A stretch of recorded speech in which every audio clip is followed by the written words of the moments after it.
You are listening to Beyond the Verse, a Star Citizen podcast. A show dedicated to Cloud Imperium games, Star Citizen, and Squadron 42. Whether you fight, explore, unite, and or trade, we bring you news, updates, interviews, reviews, and analysis. So sit back, relax, grab yourself a pour of Radegast, and join us as we go Beyond the Verse. Launch sequence activated.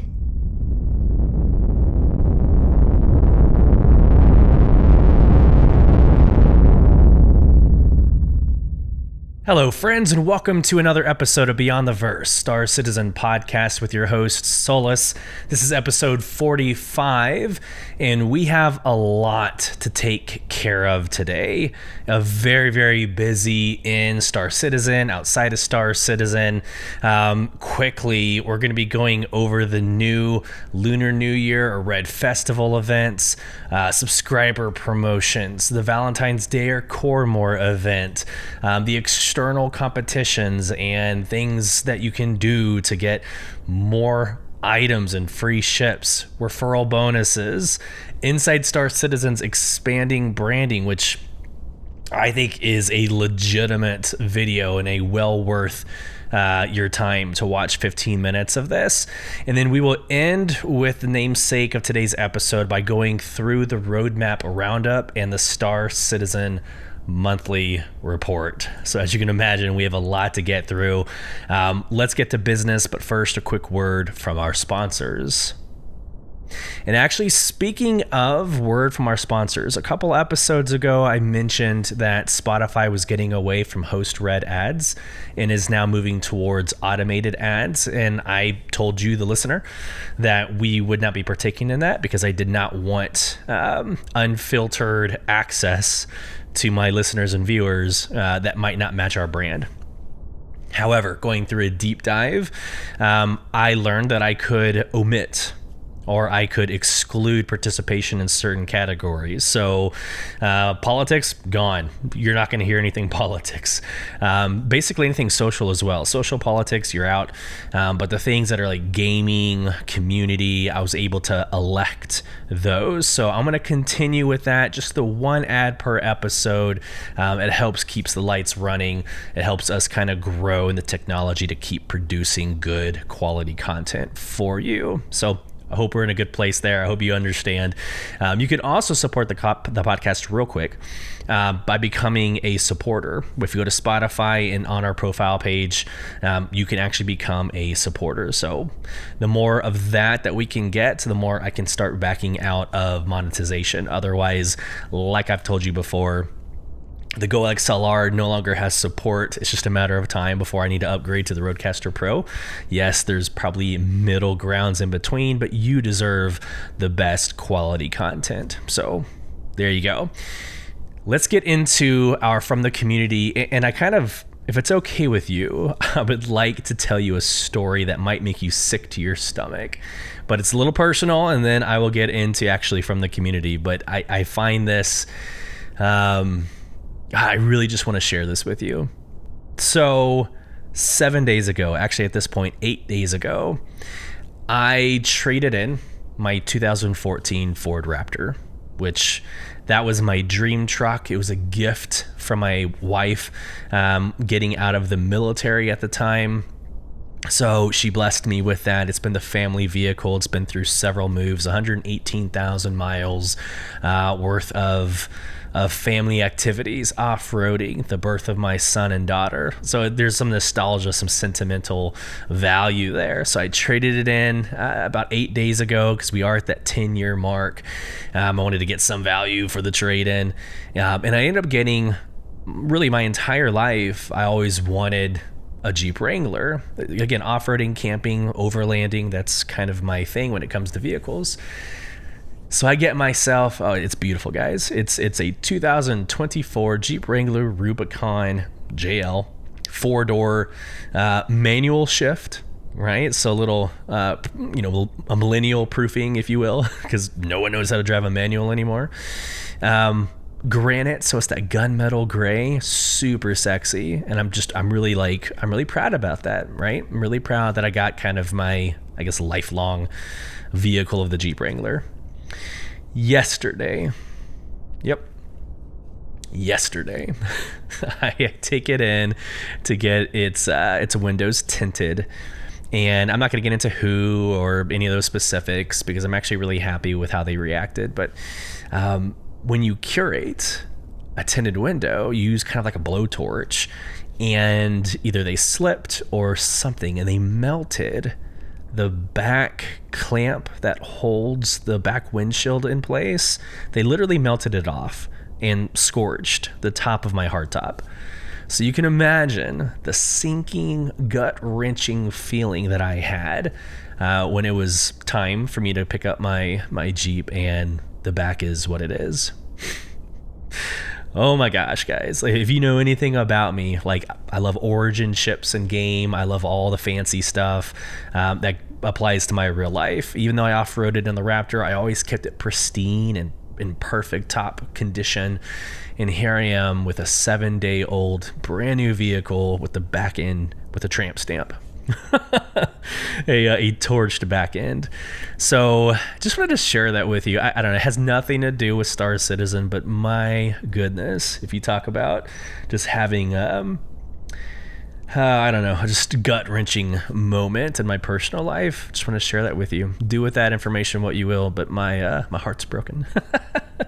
Now they're gonna make it right. There's a plan of action in the next couple of days to get it all addressed, but something I did not want to have to go through. Okay, let's get into from the community.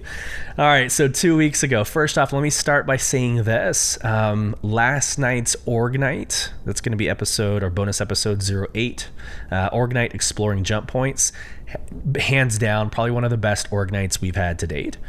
We've had 9. I think we've recorded 8.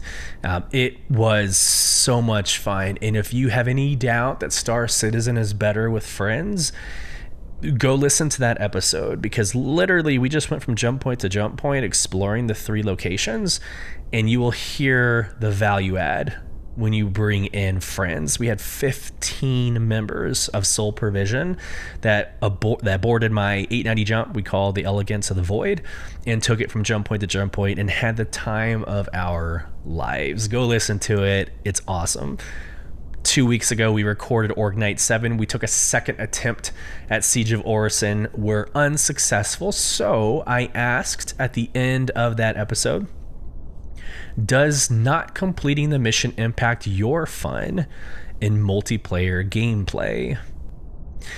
Yes, we are failures.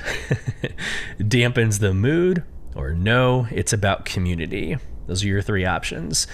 It was split 50% to 50%, so half went to dampens the mood, and the other half went to no, it's about community. And I saw some fun asking this question because, we all play the game to win. I think that's innate. That's who we are as, I would say, human beings. But as gamers, like, we want to win. You don't want to play to lose, right? That's ridiculous.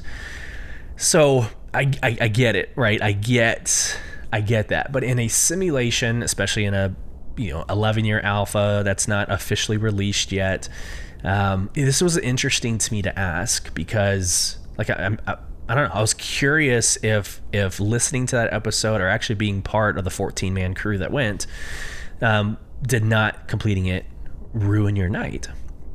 And I didn't say ruin your night. I said dampens the mood, right?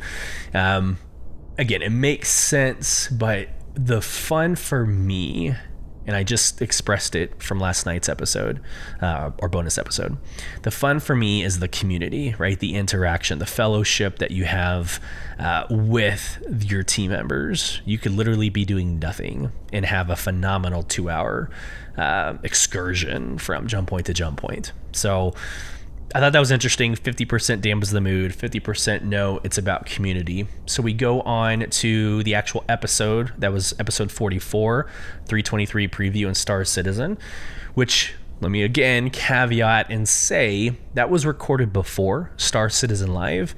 So that recorded, Star Citizen Live aired, and then I was a guest host on Space Tomatoes podcast.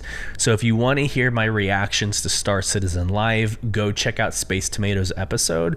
It was me, Croncy, Ollie, and Space Tomato. It was a phenomenal episode. There's so much happening in 323. So I asked the question, what would you like to see next in quality of life improvements? And let me just say, in 1 week, we're at 450 listens in just 1 week. So this was a very successful episode.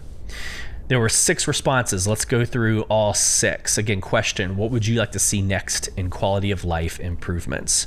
Dakota Riley, spawning vehicles and ships. It would be so nice if I could spawn my Lynx inside of my 600i, or spawning multiple tanks, snub fighters, light fighters in my C2 for combat scenarios. Yes, you have heard me say that time and time again. That is why I don't fly my Furies. I love the Furies. I'm not going to go through a 30-minute game loop to get a Fury onto a ship that can quantum travel. I am in 100% agreement with you, Dakota Riley. Next, Donovan Salter Green, quote, I'm a simple person. When I make a party, I want to see party markers. X new features sounds great. What about party markers, though? Awesome to see you on Tomato's show. Keep up the great work. Thank you. I appreciate the sentiment. Yeah, party markers. They sometimes work, they sometimes don't. Last night we were trying to gate who all was getting onto the 890 jump. Most of us had the blue little chevrons with the name tags, but it wasn't always the case. We almost killed one of our members because they never received a party marker. It's also, I don't know, so consistency, I think. I also think the user interface could be a little bit better, again, so you can tell who your party members are. And I know that there is a little bit of a realism gap. There's a camp, or there's a party of Star Citizen gamers that want that realism. Well, in real life, you're not going to be able to, no one's having a name tag, above their name in real life. I would also challenge that, because even in the military, we had Blue Force trackers, right? We would have HUDs that would mark you as a heat signature and actually would put your call sign above you on like a user interface. So they do exist. So I imagine 930 years in the future, we would have something similar. Next quote. This user is a bunch of numbers, so I don't actually. Oh, it's Groza. Okay, so interesting. Groza from our organization. He actually doesn't come up as a user on Spotify. It's weird. All right, 2 things, pretty please. Number 1, key binding to clear quantum travel jump routes. Yes.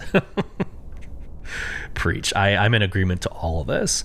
And number 2, an option to disable the collision alert red text warning for low flying. In August Dunlow's name, amen. Groza. Cherished org member. It's good to see you on here, man. Okay. Yes, quantum travel. I hope the star map and that whole experience that's projected to come out in 323, I really hope it includes some of that route planning. I really do, right? But key binding to clear quantum travel jump route, preach. And then that disabling the collision alert. So I don't low fly. I don't. But I watch those who do. Groza, Skyborn TV. There are others. And it's so much fun to watch them. Like TikTok, YouTube. It's exciting. And it makes me want to low fly. But sure enough, every time I watch a video, there's always these alerts and signals that, come up on their HUD. So yes, the ability to disable, you can't get rid of it. You shouldn't get rid of it, because there are new flyers who aren't used to, looking left and right and going in the third person and seeing their surroundings. That's going to happen. They need collision alerts for that purpose. But to disable, give us the ability to toggle really anything in our user interface. I would love for the user interface to be completely customizable. I think that is a great end state. Our 4th quote by Dustin. In-game real-time commodity pricing would be a nice improvement for cargo runners. Not to get into what's happening at the last part of the show, but there are new cargo loops that are coming. I think it'd be great for this to be implemented within the same, but that in-game real-time commodity pricing, that actually opens up a whole new conversation for me. So you go to like a trade depot, like a TDD. For the life of me, can't remember what it stands for. Trade distribution I don't know. TDD is like the trade department. You can go there to sell your commodities, even pick up and buy, certain commodities. But there are screens, almost like stock trading, almost like Wall Street. But there are screens everywhere. It'd be amazing, and I think they already are accurate to some point. But it'd be awesome if like that became more ingrained into every facet of the game. Last night we did, the exploring jump points. You get all those banners and advertisements and screens on your way to the jump point. Again, just imagine if there is like a stock trader, like here are the commodity prices in this region. It's real. It's that realism. It's that immersion that I referenced or alluded to a couple minutes ago. But yes, in-game real-time commodity pricing, it'd be great for cargo runners. 2 more quotes. Day Night 9. It's Dreamer of Days in the org. So, hey, welcome again. Appreciate you responding. In-game communications have easy to toggle channels, so leads and first lines can swap between operations and team comms. That way we aren't talking over each other. Okay, so this one's tough for me. So I'm going to date myself. There are probably a lot of veterans who listen to this podcast. First off, thanks for your service. Brothers and sisters in arms, thank you. So when I was a team leader in the military, we would have one channel in one ear and another channel in the other. Oftentimes headquarters or command and control on your right, and then your team comms on your left. And you'd be listening to 2 conversations at the same time. And you would toggle, right? Who or where your broadcast would go. So whether it's going to go back to headquarters or whether it's going to go back to, your team. And you just got used to it, right? But that is a skill set. That is a skill set to balance those 2 conversations happening in both ears, and then multiply that across your entire organization of 15 individuals. Again, last night we had 15. And so imagine when chaos ensues, right? Somebody were to attack the 890 jump. How do you command and control? Through Discord. Discord's like the one, first off, it's external, but it's the one broadcast channel. You can't toggle easily between, channels. So how do you command and control different elements? They're going to have to figure it out, because when Soul Provision is running on full cylinders, we're going to be mining, we're going to be salvaging, and performing security operations all simultaneously. And somehow you're going to have a captain who's in command and control and distributing direction, right, to the line leaders somehow. So yes, I would love to see what work or what vision or end state that this game has for internal communications. In a perfect world, communications lives inside of the game and you're not operating out of Discord. I love Discord, but not for this. Last comment from a Nick. Nick says, how the mobiGlas looks and works like. That and how the new star map will improve life in the verse. So mobiGlas updates, star maps. Luckily, those are coming. Those are coming in 3.23. Now it's projected to be the first part of Q2. I'm hearing April. There was murmuring of it being in Q1. That's not going to be the case. It's probably going to be in April, which aligns to previous years. Excuse me. So mobiGlas updates and the star map updates will be coming.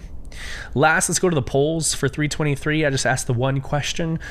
Were you more excited about the EVA portion of Inside Star Citizen or from the PIPIS, the Personal Interactive Environment System, updates from this week? And it was split pretty evenly. 60% said they were more interested in the personal interaction environment and system, and 40% voted for EVA, right? Yes, you're going to be interacting with PIE and PIS more than EVA. You rarely EVA unless your mission dictates or you're just trying to explore around your ship. So I would say you rarely EVA, or at least significantly less frequent than your interactions with the environment. So that makes total sense to me. All right, what a great introduction to this episode. Thanks for coming along the community journey with me and listening to my, sad story about the poor Jeep. Let's get into This Week in Star Citizen. Sharing my screen for those of you on YouTube, and please, if you're listening on podcast, feel free. You don't have to listen on YouTube, but go give it a like with a little thumbs up and a subscribe to the YouTube channel, because that's also growing. We're at like 480 subscribers, and the more of that virtual commitment, quote unquote, will just build the community even more, all right, and give us that good direction going into 2024. This Week in Star Citizen, quote, "Happy Monday, everyone. In case you missed it last week, our weekly shows have returned with an epic splash. In an effort to shake things up, we offered an early preview of what's in store for the season on Inside Star Citizen in the recent live episode of Star Citizen Live. We divulged our upcoming feature list for Alpha 323, with Jared managing to beat me to the punch for the upcoming roadmap update. Missed the show? Check out the VOD to catch up on what is coming. We're thrilled to announce that both Red Festival and Coramor will kick off this week. Yes, concurrently.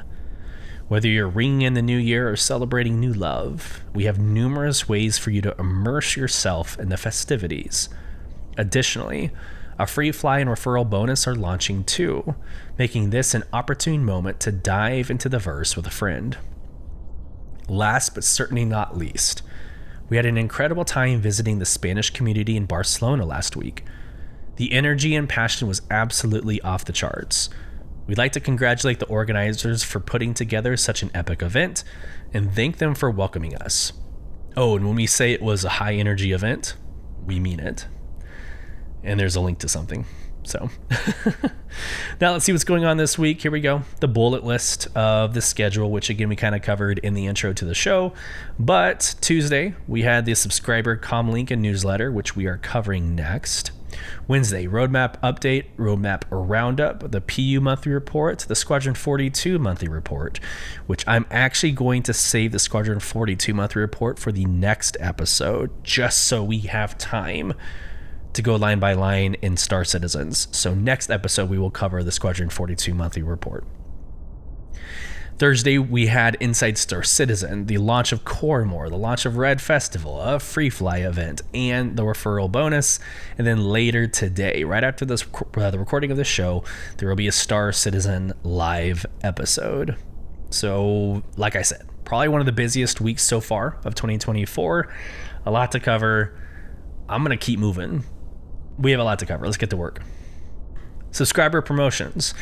Okay, so a little bit of a mix between the Coramor, right, and the Red Festival. So here on this image that you're seeing on the screen, on your left, that is the My Valentine. It's actually the Heat Seeker kind of logo that's on the F7C Super Hornet.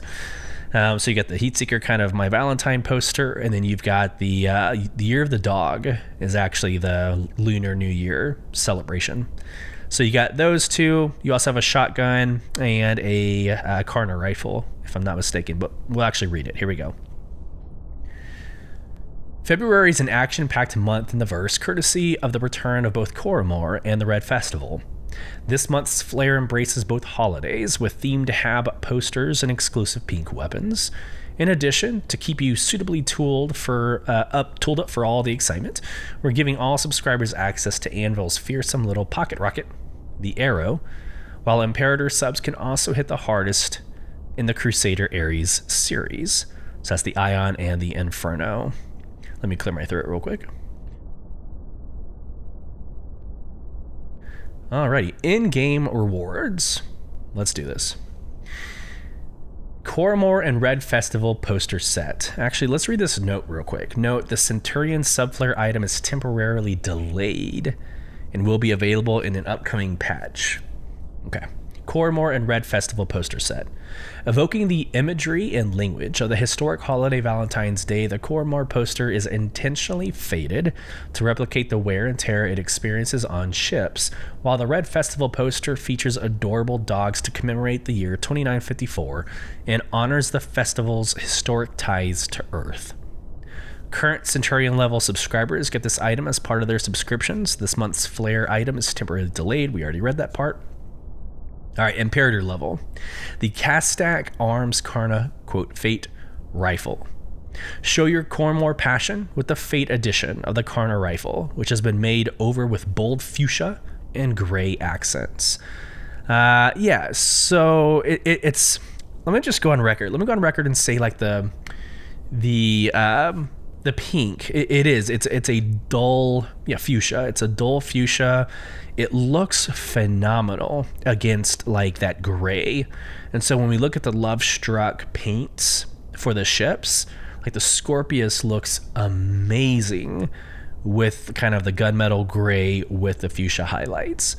I love the color scheme. And then of course the top like slider, or whatever it's going to be called on this rifle, the top part is like a darker like magenta. I love the color scheme. It actually looks really good. Okay.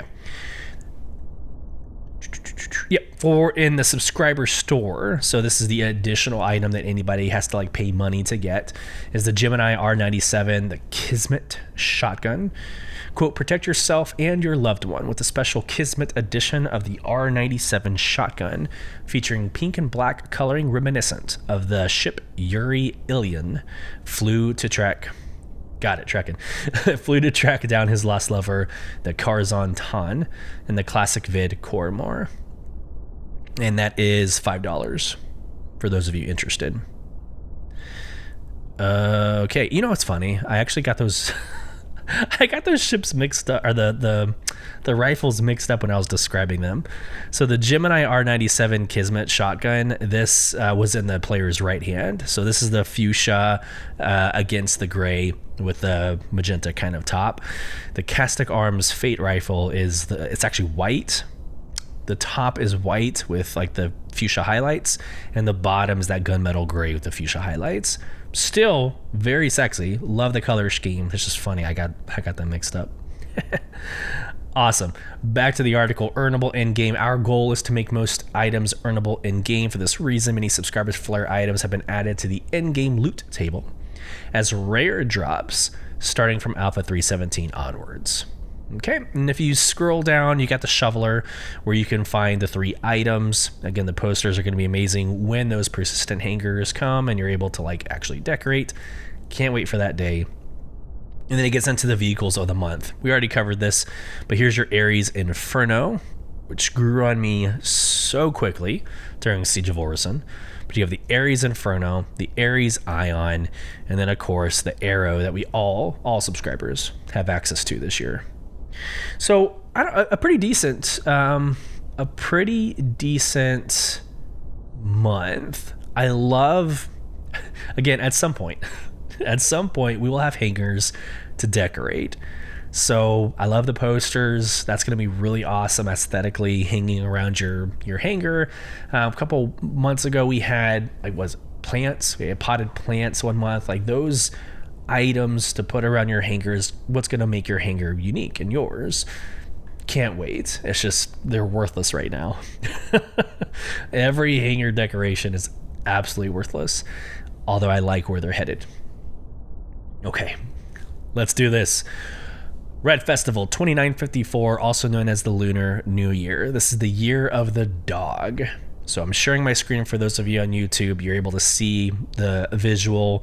The paint schemes are amazing. It's that red and gold with the red with gold highlights. They actually have the image of like the year of the dog, year of the dragon. They actually have the image on the ships. I think that's a very nice touch. It shows the future of paint jobs and what that could look like for ships. But let's go into this.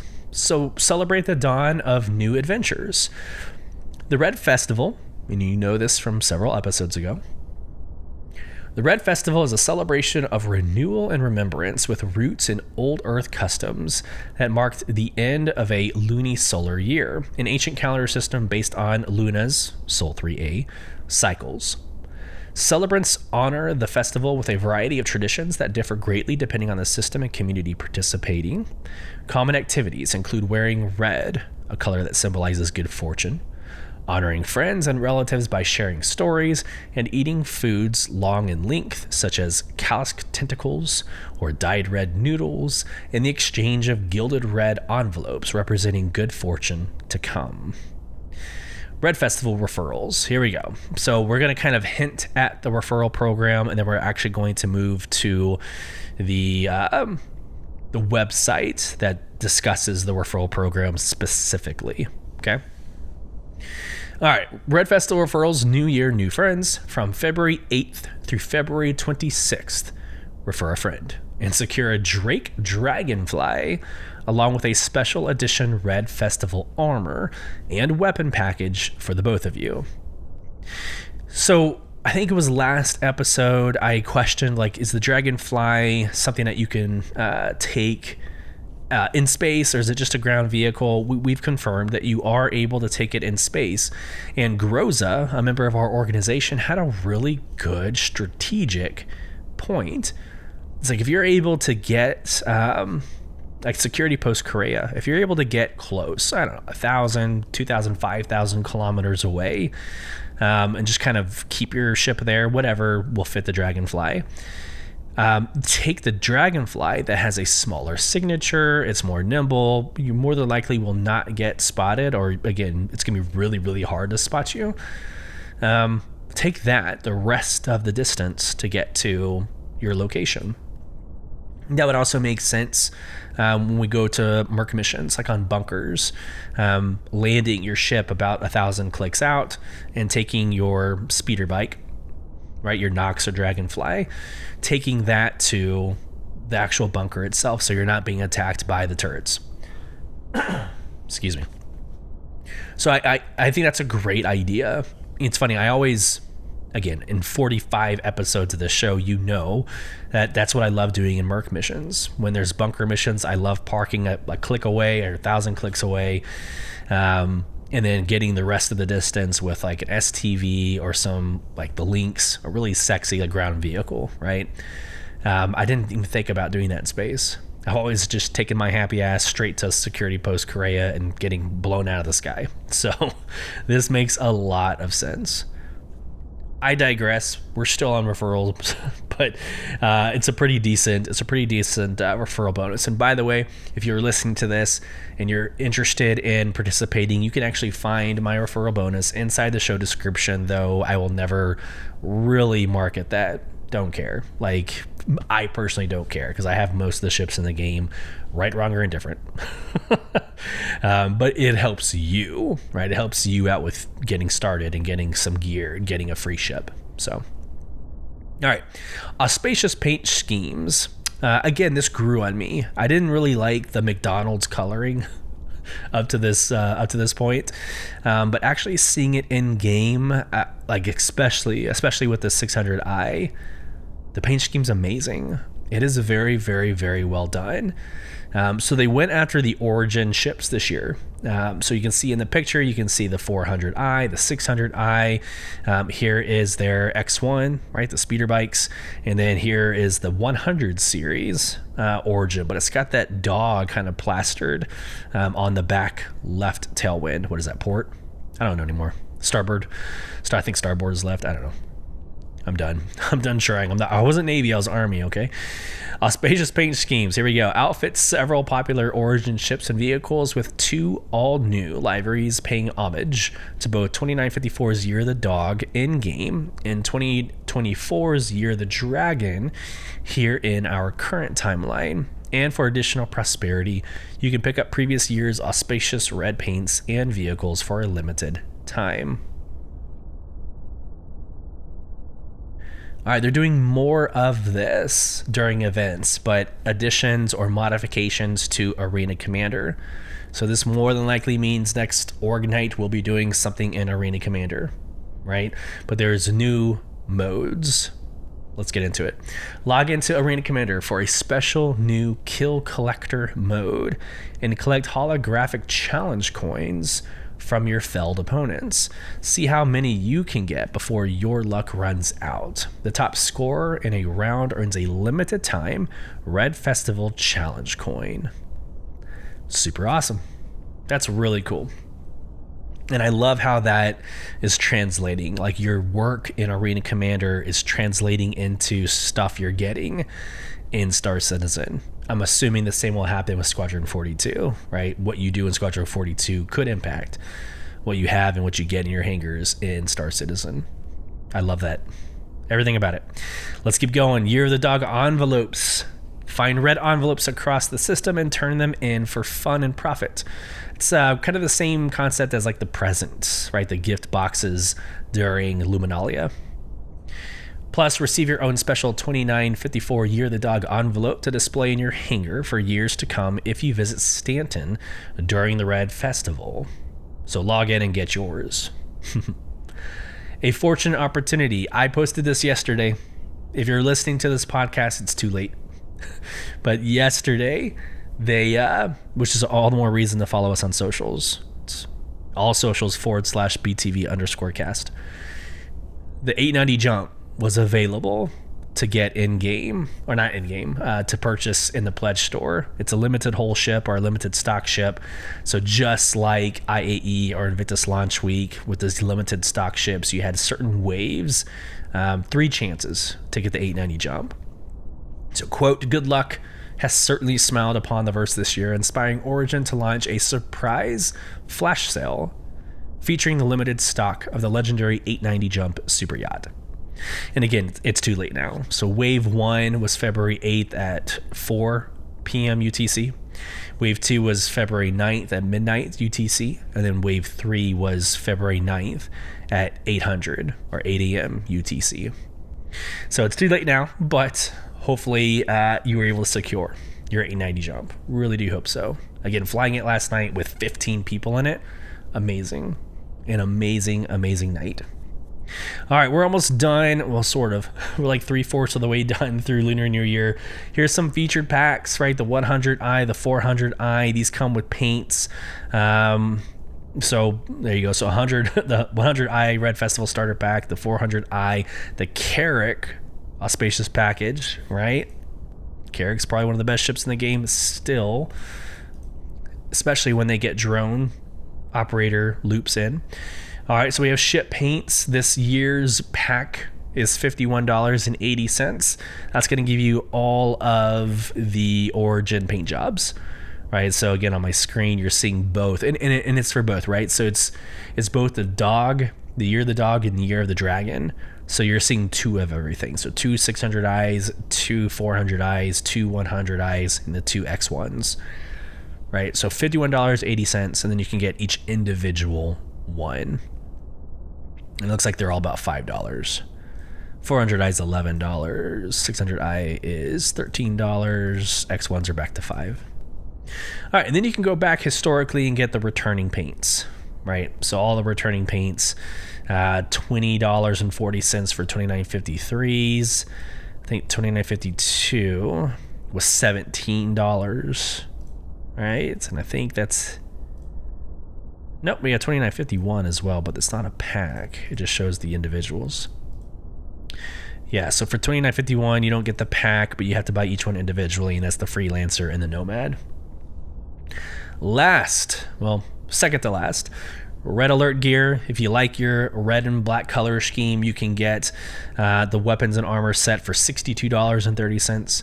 You can get the weapon set, right, for $16. And then the armor, I think you have to get it with a weapon system. Looks like the armor has to come with a weapon system. So there's a armor plus shotgun, armor plus SMG, submachine gun, the armor and sniper rifle, armor and assault rifle, and the armor and LMG, light machine gun. This is last. All right, so the Prosperous ships. There's 21 vehicles that hit the pledge store for your buying perusal. So let's just go through these real quick. The 100i, the 125 Alpha, the 135 Charlie, the 400i, 600i Explorer, 600i Touring, the C8R Pisces, which is a phenomenal medical ship, the C8X Pisces, the Carrack, Constellation Andromeda, Constellation Aquila, Constellation Taurus, the Freelancer, Freelancer Dur, the Freelancer Max, the Freelancer Miss, the Nomad, the Saber. I need to pick myself up the Saber. I might actually wait for Invictus launch week to pick up the Comet Saber, but that Saber is sexy. All right. The X1, X1 Force, X1 Velocity, and back to the 100i. And you got some upgrade specials. You have a 400i upgrade special, 600i Explorer upgrade special, and the Anvil Carrack upgrade special. Goodness. And that's just one event. We still have to go through Valentine's Day and Coramor. But before we do that, let's get into the referral bonus. And again, this is probably a good segue or a good injection of the rest of the show. So we're going to go through the referral bonus, which goes with the Lunar New Year. We'll go through Coramor, and then we'll get to Inside Star Citizen, and then we'll end with the Roadmap Roundup. All right. Back to the referral bonus. Here we go. And we covered most of this. These are just the specifics, right? To ring in a prosperous new year as part of the Red Festival, we're inviting you to join in our Lunar New Year 2024 referral promotion. When you refer a friend, you can receive a Drake Dragonfly Red Alert armor set with the undersuit and backpack plus a shotgun for free. And so it shows you the picture, and again, it repeats all the different items that you get. Specifically, it's the CDS ADP Mark IV Red Alert armor, which is the arms, core, helmet, and legs. Then you get the TCS4 Red Alert undersuit, the CSP68 Heavy Red Alert backpack, and the Ravager 212 Red Alert shotgun. Then you got some Q&As. I don't think the Q&As are really appropriate for a podcast. If you're interested, go to the website, kind of read it through. But it's like, what is a referral bonus? How do I refer a friend? It's pretty straightforward, right? Okay. For the sake of time, I'm just going to keep going straight into the Valentine's Day Coramor event 2954. Still showing my screen. Yes, confirmed. Here we go. Valentine's Day Coramor 2954. The universe is a daunting place, brimming with unavoidable danger, unfathomable weirdness, yes, and violent confrontation. But taking on this savage galaxy is a little less scary when you're doing it with someone you love. Pictures, videos, beautiful. Back to the article. This Coramor, don't rush headlong into the action alone. Grab your sweetheart, best bud, or most trusted co-conspirator. Get strapped up with special edition guns, armors, ship paints, and take on the star system together. Arena Commander Duo Showdown, an additional Arena Commander. Like I said, most events are now also impacting Arena Commander. Quote, grab an accomplice and log into Arena Commander for some jolly cooperation in this all-new 2v2 dogfight competition. Prove your partnership is better than the rest and earn an in-game limited-time Coramor Challenge coin. So there's your second chance to get a limited edition coin. Right? In both events in Arena Commander. Love struck all over again. Quote, inspired by the traditional colors of Coramor, slap the Love Struck paint scheme on your Argo workhorses and instantly heat up any job site, evacuation, or rescue operation. And if you're looking to reconnect with an old fling, previous year's Love Struck paints and vehicles are available to pick up for a limited time. So when I was talking everyone through the subscriber flare, and I was really incorrectly describing the shotgun versus the rifle, this is the paint scheme I was referencing on the ships. It is a matted gray, so kind of a gunmetal gray, if you will, and I would say matted. It still looks metallic, but kind of a dull metallic, like fuchsia highlights. It looks great. It looks so well done. And so you'll see the Argo quote unquote workhorses here in this image, But when we get down to like the Scorpius, when we get down to the other previous year's ships, the paint looks amazing. They did such a good job with this color scheme, in my opinion. All right, moving on. Anything for Coramor. Brave the most dangerous corners of the verse in your quest for love and look dead sexy in the process with 2 new Coramor themed armor sets. First date in the verse community contest. Where would you go? What would you do? And what would you wear on a first date in Stanton? Screenshot contest for the chance to win some steamy prizes. Again, like I said, nowhere in Hurston. No. There's just nothing redeemable about the Hurston system. But I can't wait to see what the community comes up with. It's a beautiful game. There's a lot of interesting locations that I have yet to find, cave systems that I have yet to find, river systems and microtech that apparently exist, but I still have not been able to find.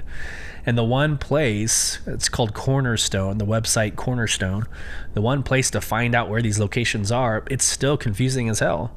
And it says like, go halfway between these orbital markers, turn your ship to this degree, and travel X number of meters. Like, it is very difficult, but there are some beautiful, beautiful locations that are uncharted around Stanton.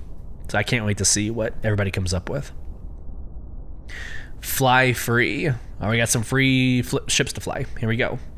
Whether it's an exciting new romance or reigniting an old flame, from now through February 15th, you can test fly 5 iconic ships for free: the Nomad, the 100i, 400i, Scorpius, and Prospector. So honestly, like, God, this is the best time to get into Star Citizen, even for just a season. Like, I know when 323 comes out, it'll be rough. I know when Pyro 4.0 comes out in the summer, it's going to be rough. I get it. It's going to be rough. There's never really a best time to get into Star Citizen. But right now, there's a lot going on. A lot of ships, a lot of paints. It's free to fly. Now is probably a good time to dip your toe in the water. Hit up my link in the description if you're interested. All right, ship packs.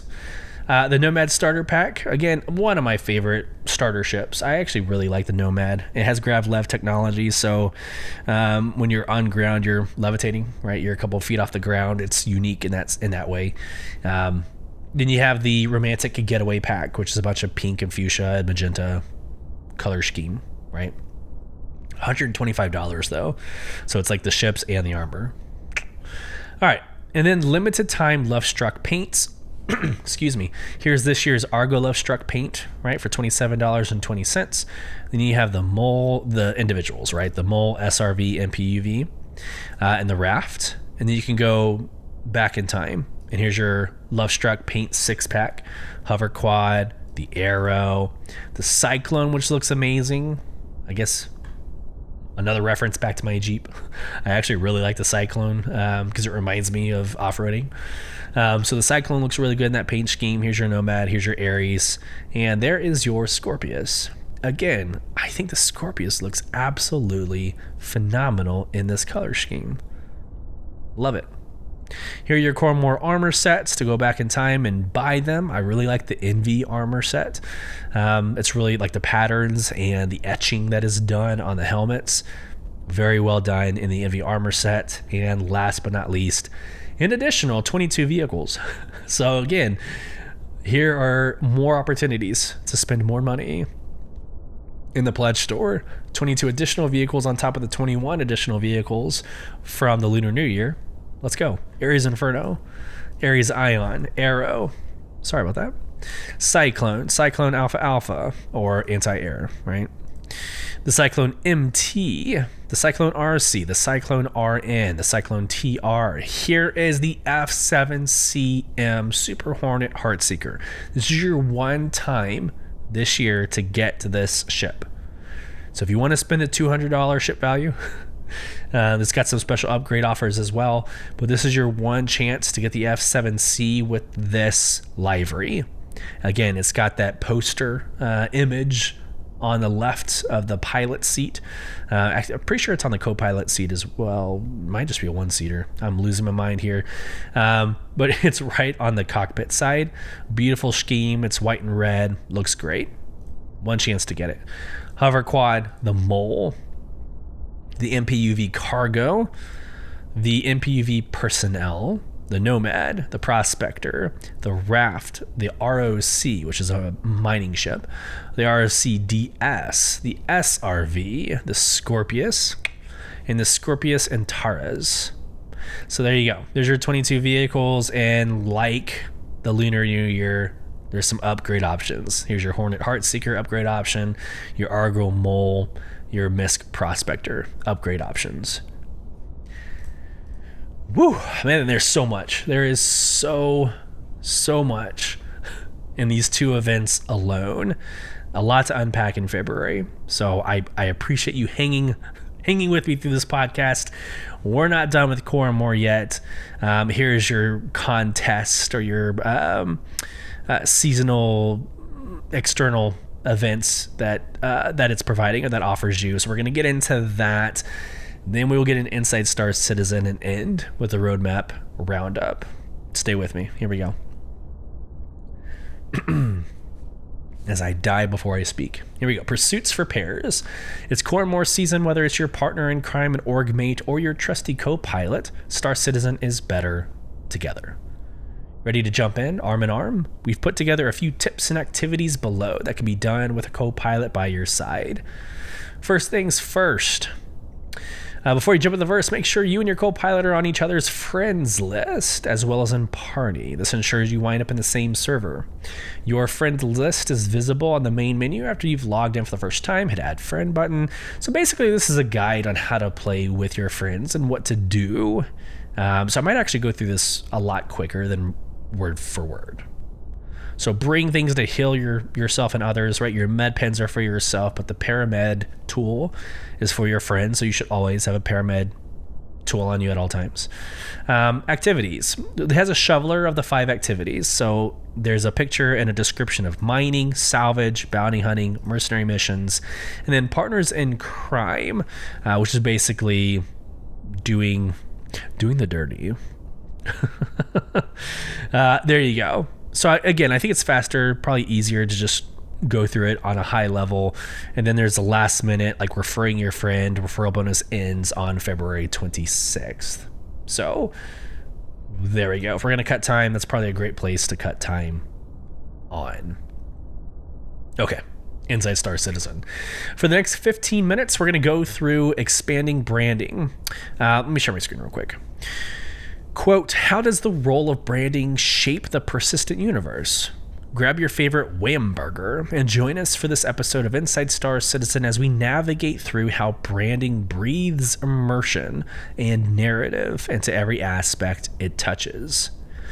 So again, if you're listening to this podcast, more than likely you have an affinity or an appreciation for lore. Lore is supplemented. It is enhanced by branding, right? When you walk around and you see certain color combinations or design language, you know that you're in a Crusader influenced area, or maybe a Hurston or an Origin series, like the fancy and the nice edging. It's that branding that makes the game feel more alive and kind of seamless, and makes it make sense. It makes it give purpose. So I find value in something like this. Last week we had a very attractive 323 preview like flashed at us, and it was a great 15 minutes. This is going to be probably less exciting for some, but I think it's as meaningful, in my personal opinion. And the team that does the branding deserves this moment in the spotlight. They do a lot that flies under the radar. So let me go ahead and fire everything up. Shut up for a couple of seconds and let y'all just enjoy. So here we go. One of the major mandates of our evergreen programming is to highlight and explore the works of as many teams contributing to the creation of our universe as possible. And on this, continuing road to Alpha 323, 4.0, and beyond, we periodically detour onto the proverbial side streets, if you would, and dedicate some time to those aspects you might not discover following the development of any other game.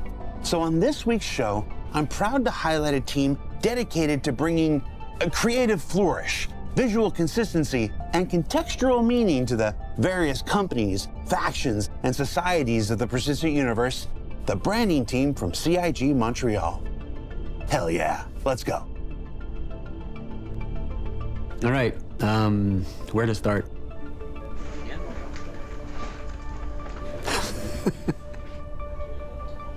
When I joined the team, This guy kind of reminds me of Colin Farrell. I don't know, I could be wrong.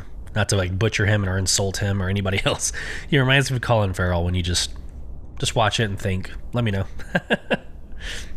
in January, about 2 years ago it was, I was coming in from an experience at another company where I had set up the first branding team for a video game, which was a really interesting experience. So when I heard about the opportunity to do it for Star Citizen and build a branding team for a project like that was something that is, you know, you don't want to pass up on. When I stepped into the first few months doing, you know, a bit of a due diligence, looking at the state of what we have in the game already in terms of branding, logos, the different manufacturers and all the brands, the factions, 10 years worth of material being put into the game, often being done by, you know, different artists or different parties and for different reasons also, you know. There was just a wide variety of styles. There would be a lot of like different interpretations for a single brand. And that was something that I noticed right away and that I wanted to tackle as soon as I joined the team, is to try and bring a unifying vision, a bit more consistency to, you know, just help support the Star Citizen narrative, also to augment greatly in terms of immersion. And that was something that I noticed right away and that I wanted to tackle as soon as I joined the team.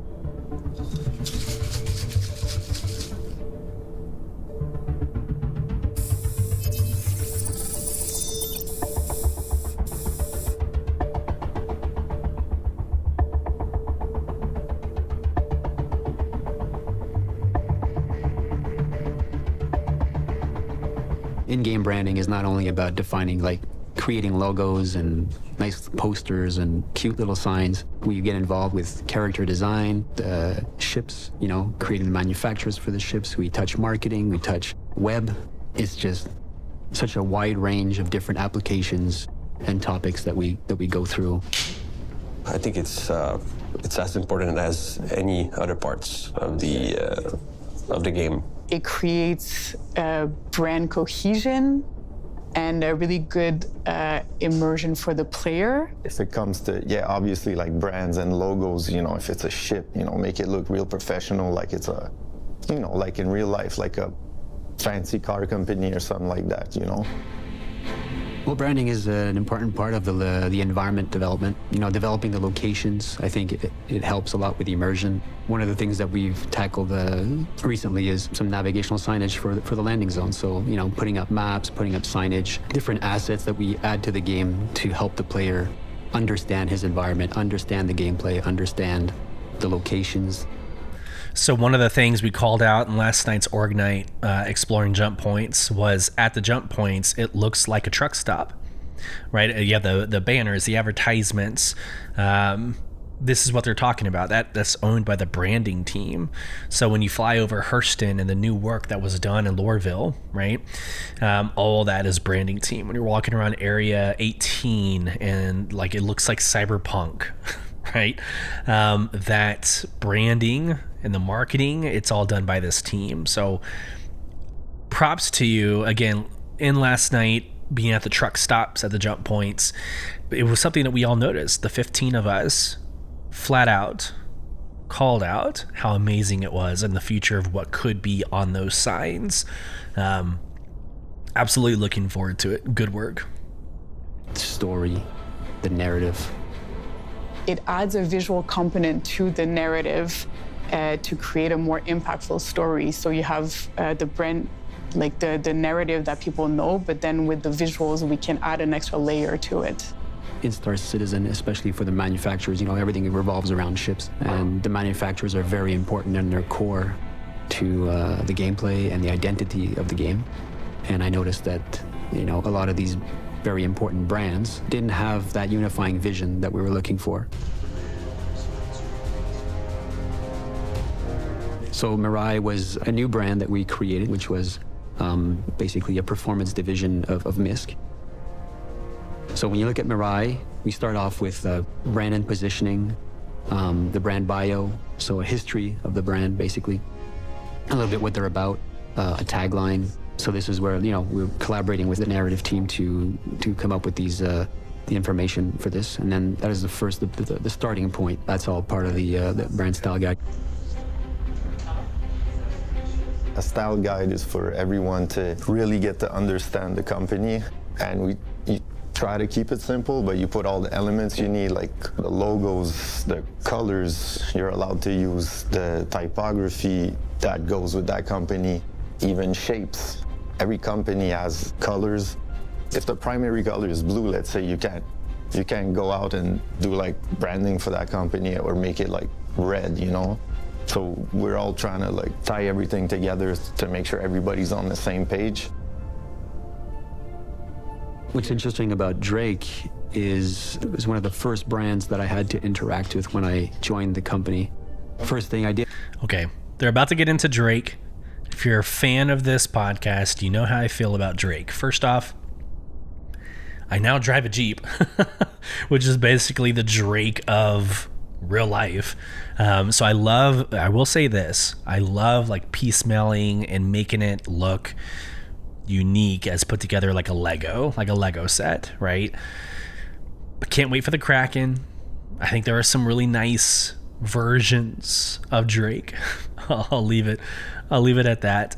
But he's about to get into some descriptors about Drake that I just really want to hit home with listeners. It is the redheaded stepchild of the ship manufacturers and Star Citizen. Just had to call that out. It was research a little bit about the brand and noticed that there was a lot of multiple versions and interpretations of the brand. That was the first one that we had to make a hard call on, what this brand is and how do we define it. So Drake, we wanted to bring it in a little bit closer to the essence of the brand. It's more, not the black sheep, but the outcast, if you will, in the manufacturers. So it's always tried to get in with the big boys at Fleet Week, but it's never managed, hence why they have their defense con a little bit on the side. So we wanted to tie into that and wanted to have that, not that evil vibe to it, but that, the outcast vibe, a little bit rebellious. So the black and red was an obvious choice.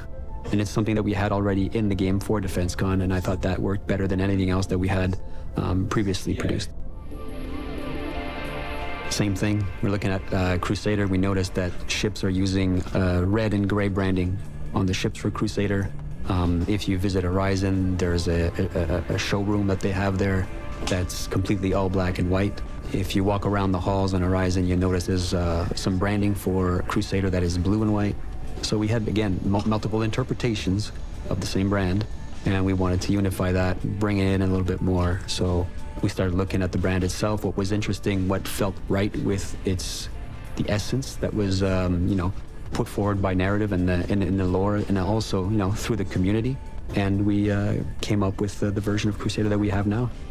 So obviously touching these brands, 10 years in on a project, there's a lot of history on the game, meet some resistance, and, you got to be careful in how far you go into updating the brands, even if it's for the better. It's always good to respect, the work that's been done prior. But all in all, a very good experience so far, and I think we're making some good progress on a lot of these. In addition to making all the branding for you, for the players, we also make stuff for us. Working on tools as well. This one of the things that I noticed when I joined is we didn't have a proper channel to communicate to everyone freely and openly, and in a way that would, encourage the devs and everybody on the different various teams to actually use these tools, these style guides, and these resources that we're creating for them. So we came up with the idea of creating a brand catalog. So the brand catalog is for in-house. So it's the documents that will be used for all the teams, where the whole of the information for all the manufacturer brands mostly will be found. And you will have downloadable links for all the assets. So everything will become super cohesive for in-house, and also when everything comes out in game and in marketing, everything will have the same, all the manufacturer brands will have the same look and feel. So we starting it off with the manufacturers, obviously, they are front and center, but it will grow into, you know, all the rest of the brands that we see in the universe.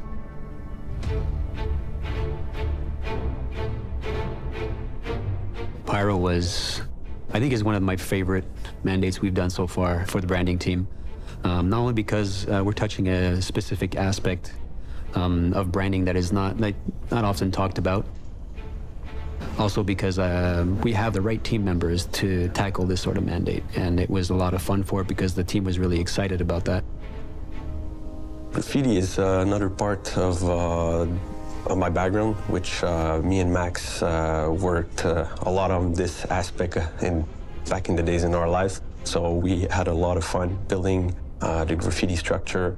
Each graffiti style were really existing graffiti style from around the world, and we had to reproduce as much accurately possible the tags, throw-ups, murals, or any aspect of the realness of graffiti, which that was a lot of fun.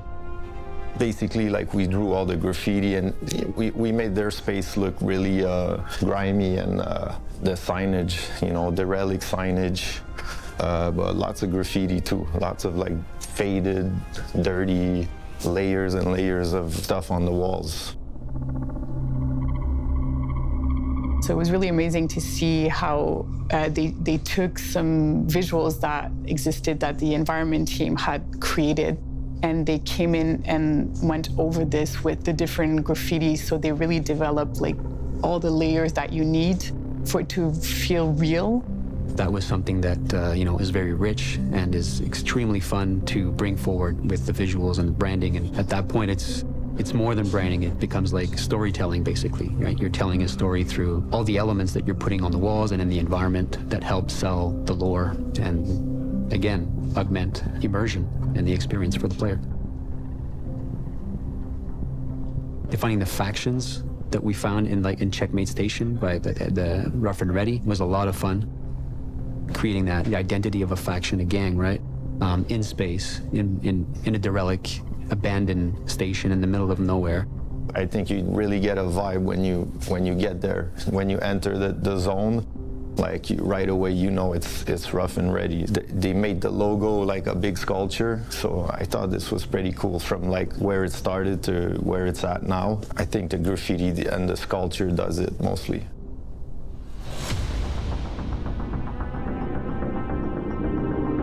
Had the opportunity to work with the character team to define a little bit of the tattoos that go in line with the direction that we had, you know, for the type of faction we wanted this gang to look like. I started the brainstorm around tattoos, which were all bring a bit of like violence and of contrast on parts of the skins of the character design.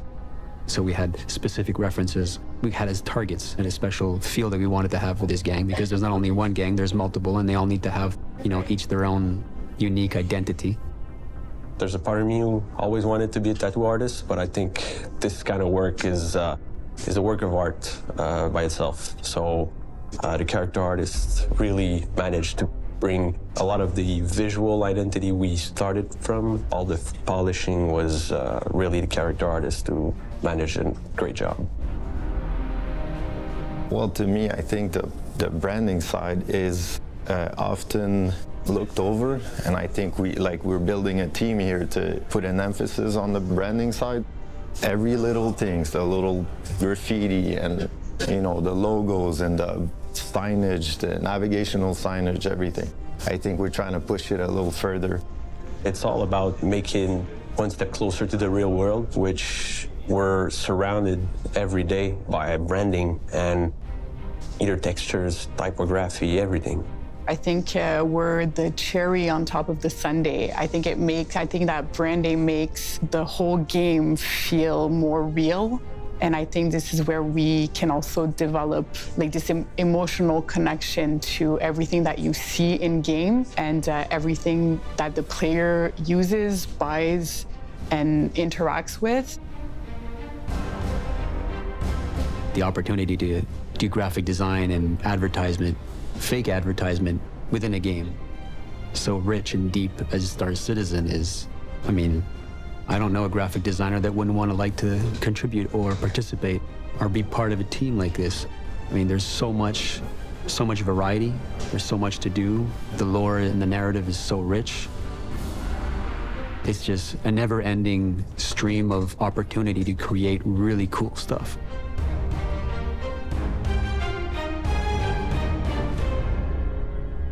So what did we learn this week?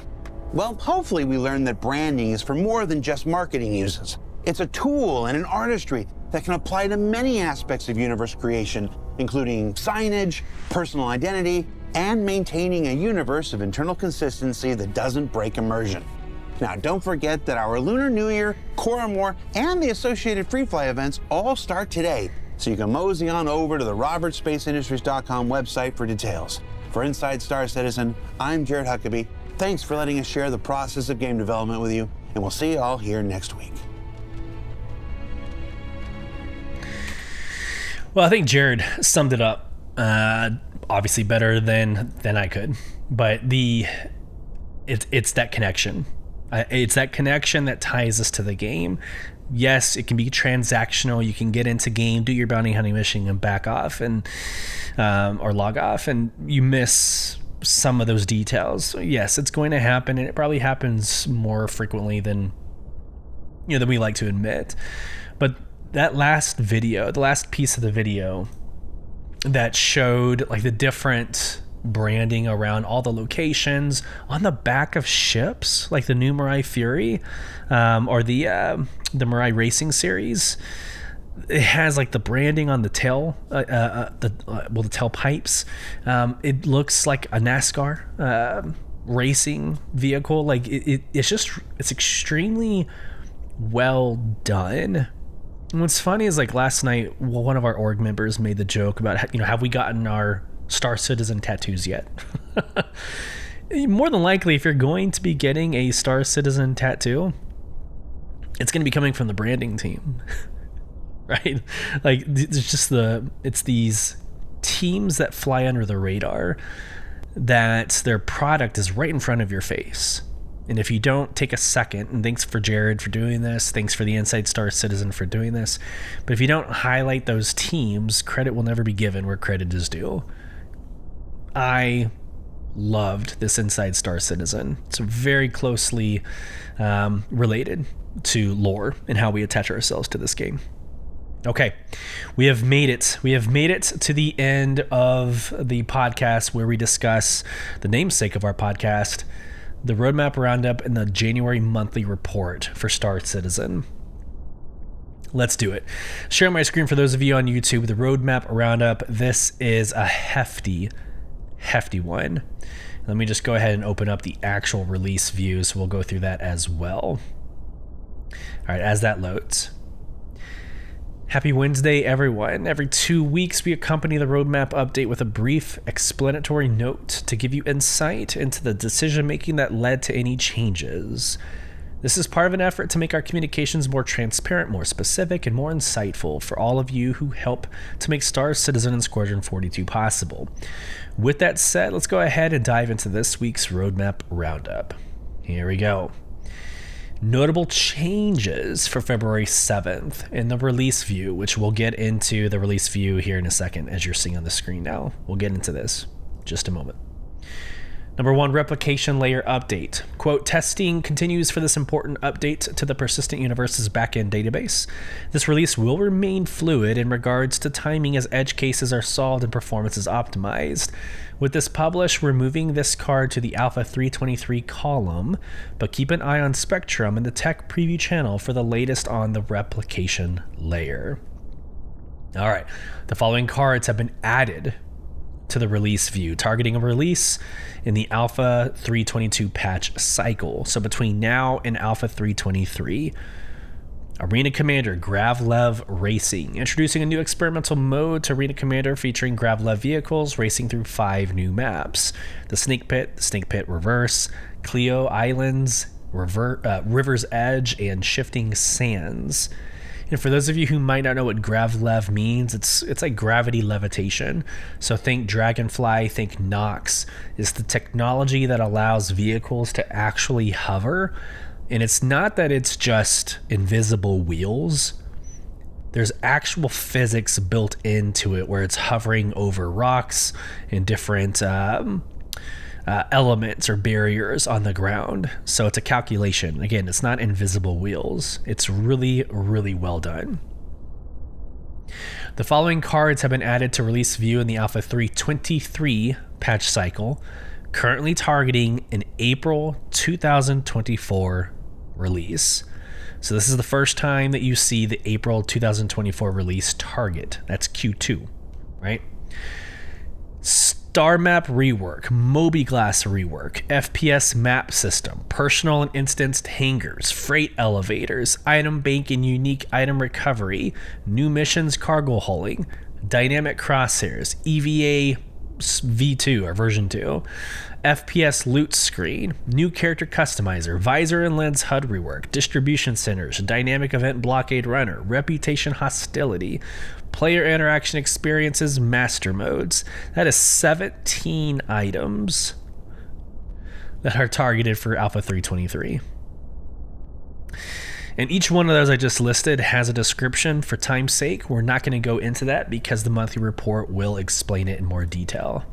Here is the release view for 323. Again, if you're a patron of this podcast or YouTube channel, you've seen us do this before.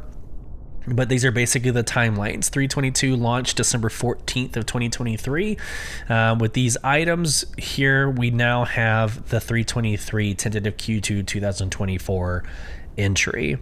And so you can come through here on your own accord, and this will be updated. So I personally visit this probably once or twice each week. But you can go into characters and see new character customizer, locations, distribution centers, gameplay. There's 13 entries into gameplay, which we covered most of that. Ships and vehicles. Here's your master modes. That's a huge game changer. Weapons and items with the dynamic crosshair. And then core tech, which is the replication layer. And again, each one of these has a little descriptor. It's good to come to these when you have that question. You're like, oh man, what was the thing about the HUD improvements, or what was that star map, thing that was mentioned? Come to this website, right? Go to gameplay, find where it says star map. Here's your FPS map system, right? Implementing a mini map for the HUD as well as interior maps for FPS gameplay, right? EVA 2. Here's your star map rework, the new and improved star map with improved visuals and usability, right? You can open up, you can take this big screen image as, I say gospel, it's kind of disrespectful, but it's like what they're currently promised, to produce. So I recommend the release view, but let's actually get into the monthly report, and then we will wrap up the podcast upon completing this roadmap update or this monthly report. So here we go. The PU monthly report for January 2024. We will cover the Squadron 42 monthly report next week. Welcome to January's PU Monthly Report. Our teams kicked off the new year strong by making significant progress in a variety of areas, including ships, locations, AI, and UI. Let's go. The AI Features team. AI Features began the year working on a key AI-driven initiative for Alpha 323. This involved a variety of improvements and new behaviors that required frequent discussions between various disciplines. AI Tech team started 2024 picking up where they left off last year. For example, they added the ability for multiple NPCs to use ladders simultaneously when moving in the same direction, which completes the feature. The transit system received upgrades to make the use transit logic smoother and more robust when handling fails, retries, and fallbacks. For NPCs using elevators, the flow was improved to create a more efficient sequence. For example, characters won't be seen going back and forth anymore and will instead board the elevator directly, eliminating unnecessary waiting or interim positions. The development of generating navigation mesh on planets continued, particularly close to poles, to support outpost locations with NPCs. To achieve this, a new tile name system for planets was implemented, which translates position locations into terrain patch IDs for more accurate navigation around poles. AI tech also continued to support the designers with additional functionalities and quality of life fixes for Apollo. This includes the ability to delete functions directly from the multi-graph view, enhanced clicking behavior when zoomed out far enough, improved menu options, and functionality to define shops and platforms. For spaceship behaviors, the latest fixes and changes to the new pilot combat behavior were included in the new Arena Commander mode added in Alpha 3.22. The team are currently developing a new data loading procedure for subsumption data. This will allow stricter requirements on the data so they can immediately identify issues. This functionality will be enabled as an additional step when submitting for validation. Alongside these highlights, AI tech continue to support release builds and address numerous smaller improvements and bug fixes. The character's art team. In January, the character art team completed the racing flight suit and its helmet, and continued working on headhunter outfits. The character concept art team began exploring legendary armors and worked on handoff sheets. The ship's art team. Last month, the RSI Zeus continued to progress through the gray box stage, with some areas moving slightly beyond. The team are currently focusing on finishing various areas, including the entrance ladder and engineering, while polishing previous areas to make them match the contemporary RSI style. A previously announced vehicle completed its LODO, or Level of Detail 0 phase, with the team also working on paints throughout January. Quote, "Some areas have already made it through final content, and we hope to be completely hands-off in a couple of weeks before moving on to additional promised content work." End quote. Excuse me. The RSI Polaris is currently in gray box, with modular pieces done for the lifts, habs, corridors, and hangar. An unannounced ship progressed well, receiving an updated lighting pass, including POMs to meet the current visual standard, 3 different lighting states, standardized headlights, geo updates, and glows in the thrusters. It also received a material refactor and other updates. 2 variants continued development.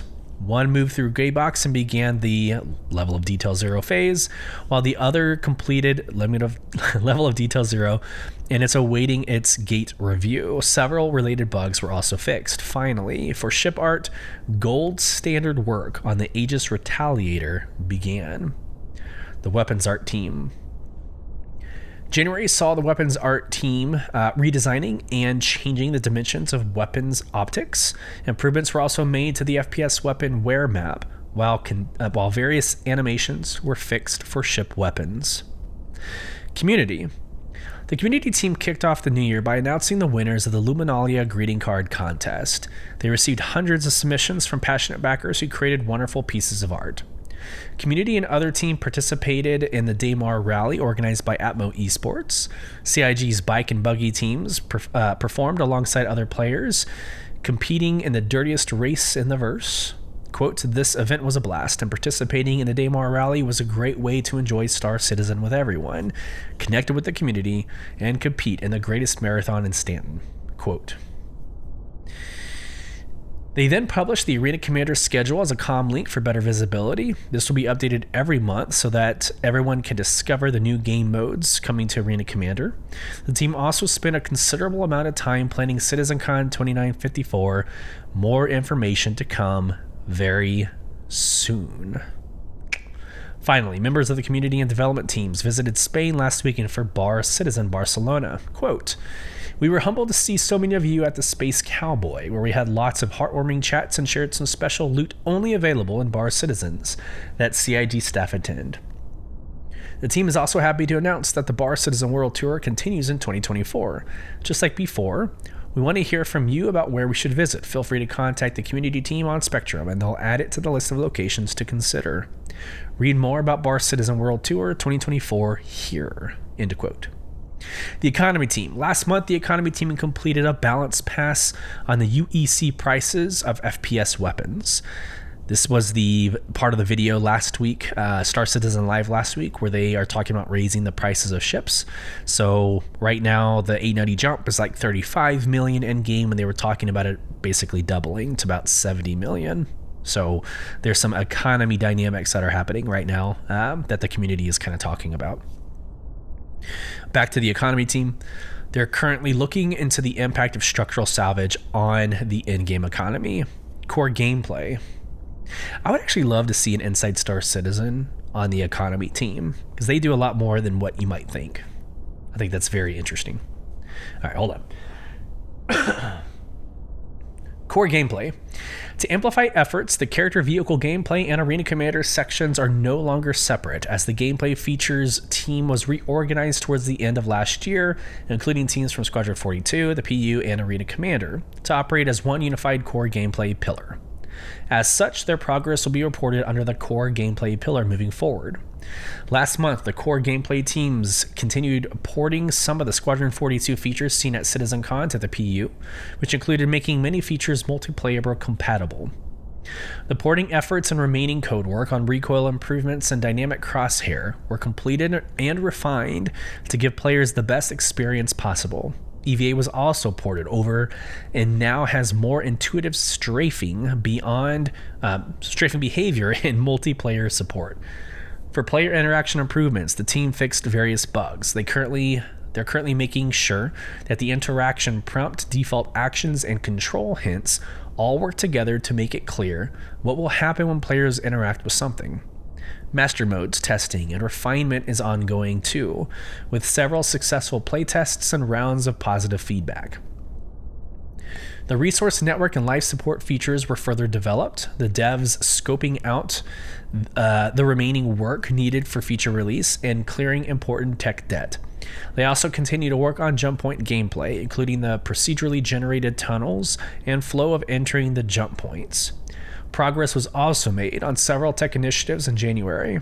For example, support continued for server meshing and server crash recovery. Notably, there were improvements to the usable code for robustness and reliability. For Maelstrom, the dynamic destruction system, the current workload involves evaluating existing setups and generating workflows to fit the new pipeline.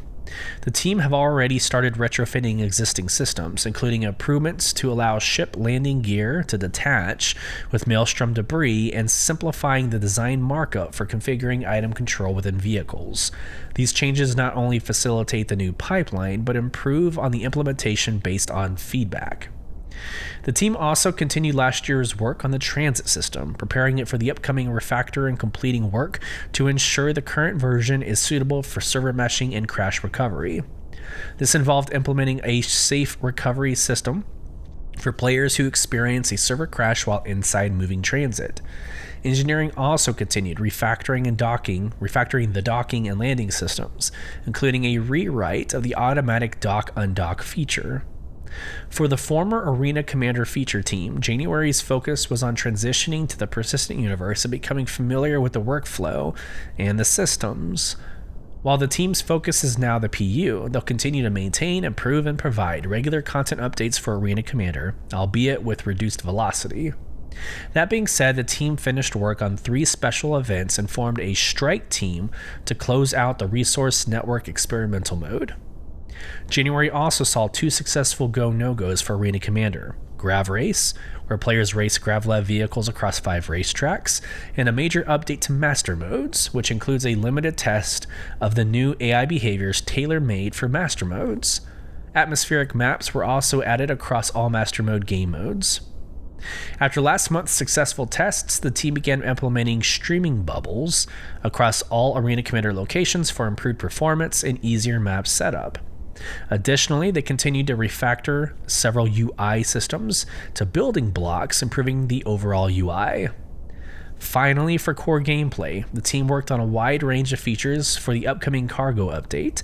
This includes new cargo freight elevators, instanced hangars, personal hangar persistence, commodity trading changes and associated commodity kiosk updates, cargo grid improvements, hover trolley support, hauling mission support, and more. This is a significant endeavor that involves working closely with teams across CIG, including UI, design, art, animation, narrative, and core tech, to deliver on the full mission.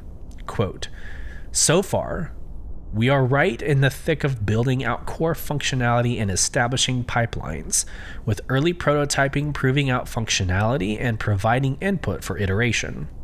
There is still much work to come, but progress has been solid to date." End quote. That was a large update. In-game branding team. Alongside the environment team, in-game branding continued integrating branding elements into the new distribution centers. The development of Pyro's outposts continued too, with attention on finalizing signage to enhance visibility and communication. The Live Tools team developed and implemented several new features to assist the player support teams. They're currently ensuring that the Network Operations Center becomes easier to use and meets the evolving needs of the different users. In addition, the team is further improving other internal development tools and providing the necessary help and maintenance. The EU Locations team. EU Sandbox 1 continued to develop the upcoming distribution centers, while Sandbox 2 worked on location markup for this new star map and high-tech and colonial cargo elevators. Progress was made toward Pyro's initial release. This involved finalizing the placement of outposts and integrating content such as the new Defend mission.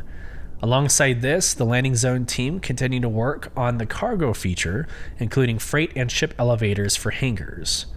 The Montreal Locations team. The Montreal Locations team began the year closing out mandates, starting new ones, and planning for 2024. For example, they closed out the final bug fixing for additional derelict settlements and kicked off the white box for building interiors. They also continued their work on the distribution center's mandate. Mission design. Mission design continued to fix Siege of Orison for the live release, tackling many long-standing issues using new evidence. Work also continued on Blockade Runner, including finishing iteration cycles and fixing bugs. Numerous quality of life fixes were also made, and planning was done for future release. The narrative team. The narrative team came back from the holiday break to multiple large-scale initiatives that will add more story and character content into the game. They also met with the various design teams to generate text for some of the systemic missions being introduced in upcoming patches. The team then looked back to the existing lore and science of other planets and moons to make adjustments based on gameplay needs. Quote, "This back and forth is crucial to aligning the established lore to maximize fun game loops, like resource gathering, as well as endeavors undertaken by the environment team." End quote. On the narrative design front, the team continuing examining existing behaviors and looked for ways to fix bugs and pops while building a more comprehensive system based on what was learned during Squadron 42's development.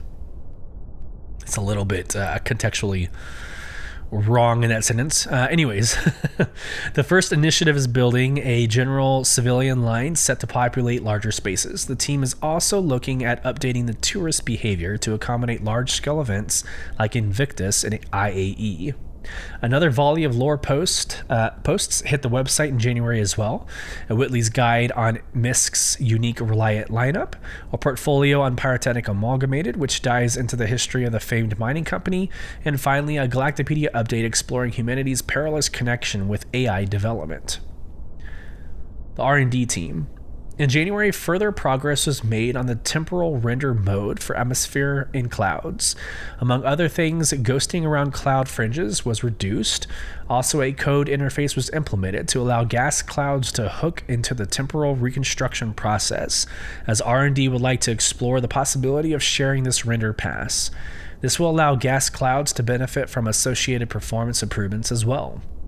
Furthermore, the support in capturing and extracting auxiliary call stacks for memory corruptions specifically double deletes and right after free events, mentioned in last month's report, was implemented on both the engine and tool sides.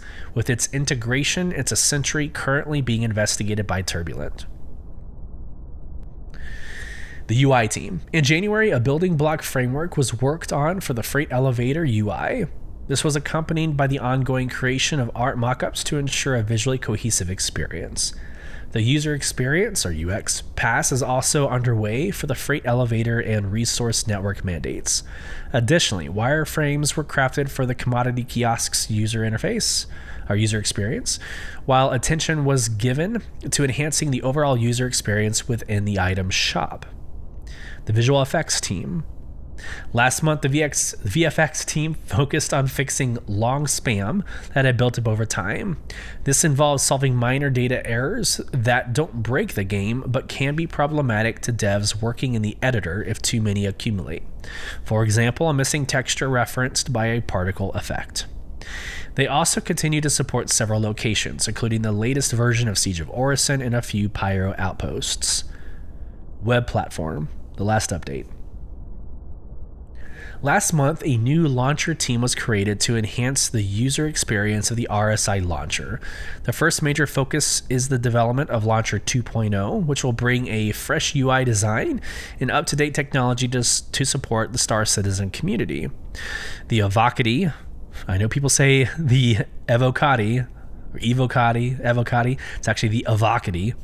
The Evocati community was given the first version of the new launcher to assess the sign-in, download, verify, launch, and game library location features.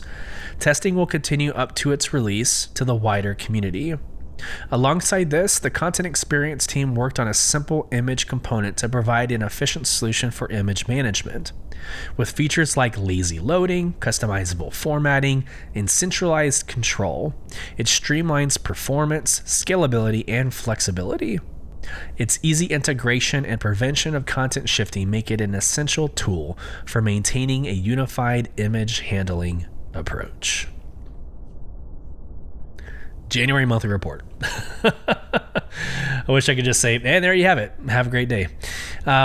But there is a lot, in my opinion, there is a lot there to unpack. Not a lot of surprises. There's a couple mentions of ships to not be named. Okay, Roger, that like we're never really going to get like, hey, the Bonnie Merchantman's being worked on. It was interesting to read about the Polaris, doing well in gray box. The Zeus's doing well in gray box. So we're seeing progress with ships. It sounds like freight elevators are coming. I mean, it sounds like all the teams working on freight elevators and cargo hauling and what that looks like all together. Instant hangars, persistent hangars. It should come. It should come, and it's all good news when you read those monthly reports. So I'd be interested. I've read the Squadron 42 notes. I'm going to save that for next week so we can kind of break this up from episode to episode. But I hope there were some gold nuggets there for you, having it read to you so you're not having to read it yourself. And again, wherever you're listening to this podcast, I hope it found you well. You were listening to Beyond the Verse, Star Citizen podcast. Again, I am Sulyce. You can actually follow me on my personal socials. It's Sulyce Gaming. Feel free if you're, something about the Jeep interested you, or if my personal life, or opinions about things that are happening around the world. If that interests you, I'm also on social media as Sulyce, so Sulyce Gaming. You can get involved in the conversation with your questions, your comments, your concerns. I always say your emotional outbursts because, hey, it's a safe space.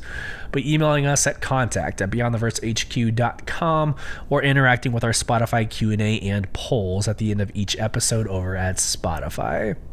You can join our in-game organization, Soul Provision, at www.robertspaceindustriescom/orgs/provision.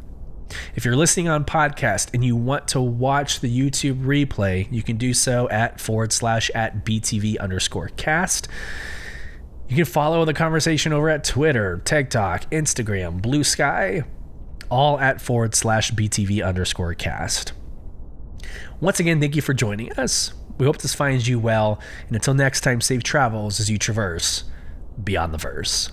Thanks, everybody.